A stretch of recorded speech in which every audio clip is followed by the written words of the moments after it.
Aujourd'hui, la frontière entre le monde réel et le monde virtuel est de plus en plus floue. Avec le développement de certains jeux vidéo parfois violents, la réalité virtuelle a quelquefois mauvaise presse, car on ne mesure pas toujours l'impact que cela aurait sur notre comportement. Pourtant, l'immersion dans un monde parallèle pourrait dans certains cas être bénéfique. Car depuis quelques années, la réalité virtuelle et la réalité augmentée ont fait leur entrée dans le monde médical et scientifique. Elles sont devenues des outils qui seraient utiles pour soulager les douleurs physiques et psychiques. Würzburg, en Allemagne, à la clinique universitaire. Paul Paoli, chercheur en biopsychologie, travaille depuis des années sur les innovations thérapeutiques pour soigner la phobie des araignées ou des serpents. Depuis quelques mois, il cherche à guérir avec un nouvel outil une peur fréquente qui touche 5% de la population mondiale, l'acrophobie, la peur panique du vide. Heiko, ce jeune étudiant en psychologie, se prépare à tester cet outil pour faire une démonstration en immersion dans le monde virtuel. Dans le monde virtuel, vous allez être confronté à une hauteur. Vous allez devoir gravir une tour par étape. Il va entrer dans ce caisson équipé de lunettes 3D et le professeur Paoli va suivre ses réactions à distance depuis ce centre de contrôle. L'idée, c'est de confronter le patient au vide de manière très graduelle. Heiko va réaliser une ascension étage par étage d'une tour de 100 mètres de haut. Il se tient exactement ici, au pied de la tour. Et on demande quelle peur ça déclenche chez lui avant de monter et avant d'être en hauteur. Quel vertige avez-vous sur une échelle de 0 à 100 ? 20. Le protocole est standardisé et les questions sont automatiques pour mesurer et comparer l'évolution du niveau de sa peur à chaque fois qu'il gravit un nouvel étage. Maintenant, sur une échelle de la peur de 0 à 100, il est arrivé à 50, ce qui est relativement élevé. Nous voulons analyser à quel moment il ne peut plus monter, à quel moment la peur l'arrête, pour pouvoir comparer ensuite, lors d'une autre session, s'il a pu dépasser ce niveau et aller encore plus haut sans avoir peur.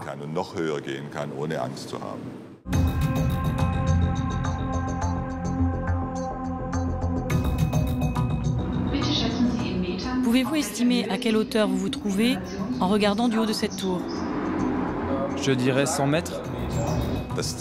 Le but de la réalité virtuelle, c'est de désapprendre la peur. En sortant du caisson, la démonstration semble avoir été concluante. Marche après marche, le virtuel est devenu bien réel pour Heiko. Et l'expérience est impressionnante. C'était très réaliste, surtout quand on regarde à travers les grilles. On regarde en bas et on pense « wow ». Quand on est dans cette boîte, on se fond peu à peu dans l'environnement et on a l'impression d'être en haut d'une vraie tour. L'origine de la peur est multiple, mais on sait aujourd'hui que dans notre cerveau instinctif, c'est l'amygdale qui s'active. Elle joue un rôle primordial dans le décodage des émotions et principalement dans le mécanisme de la peur. En répétant des exercices, on entraîne cette partie du cerveau. Nous savons que dans la peur pathologique, cette amygdale réagit de manière dysfonctionnelle et qu'elle est activée par des stimuli dans certaines situations qui, objectivement, ne sont pas dangereuses. Et le but de la thérapie, c'est d'entraîner l'amygdale de manière à ce que le stimuli de la peur n'active plus automatiquement ce centre et que la peur soit réduite.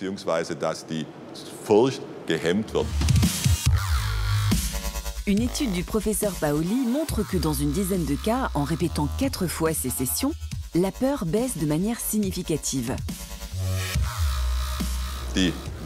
La thérapie de la réalité virtuelle a plusieurs avantages.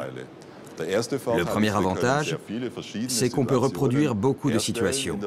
Le deuxième, nous n'avons pas besoin de sortir du bureau. On peut le faire en consultation avec un médecin ou un thérapeute.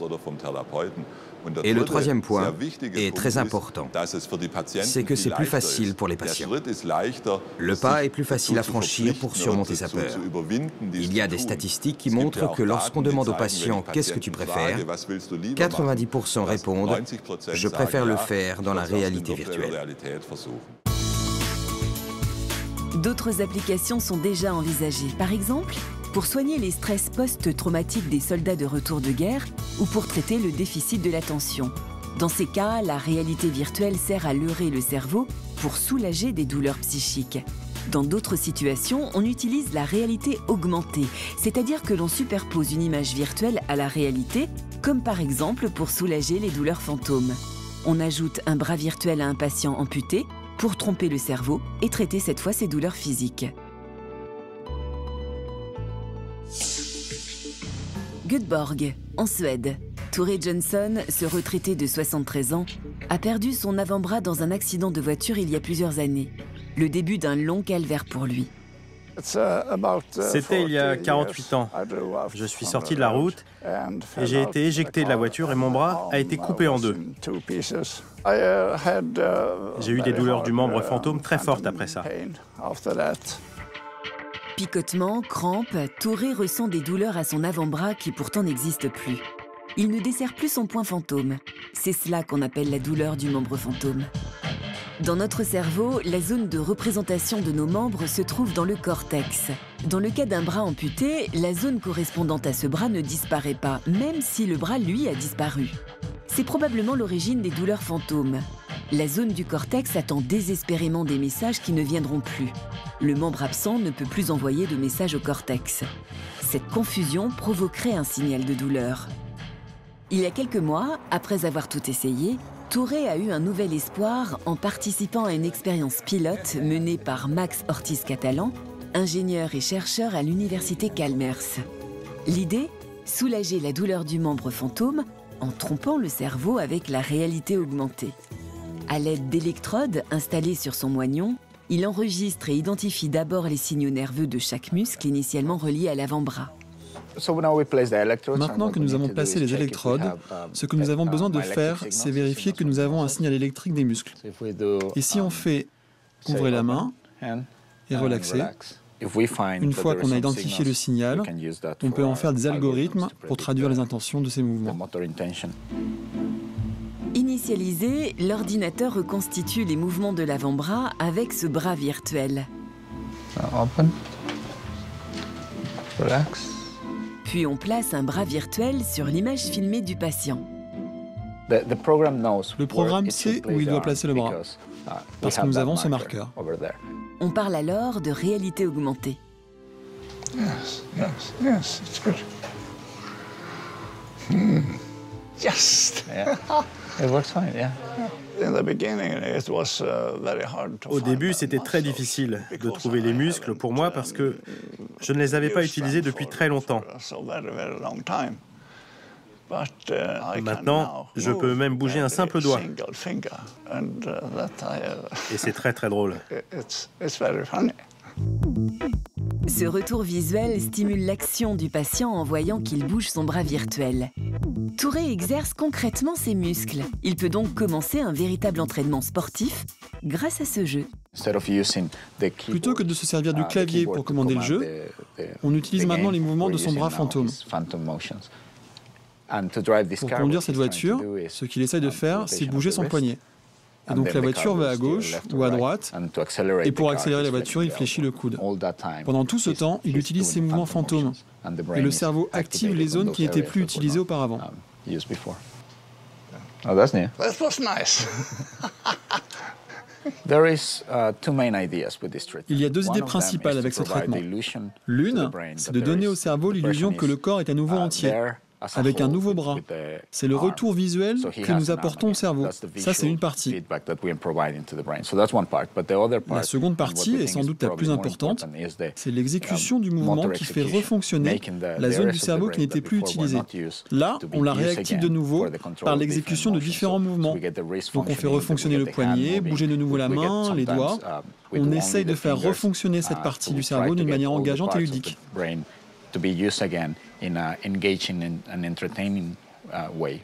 Sometimes I have no pain at all, and parfois, je n'ai plus mal du tout, et c'est fantastique.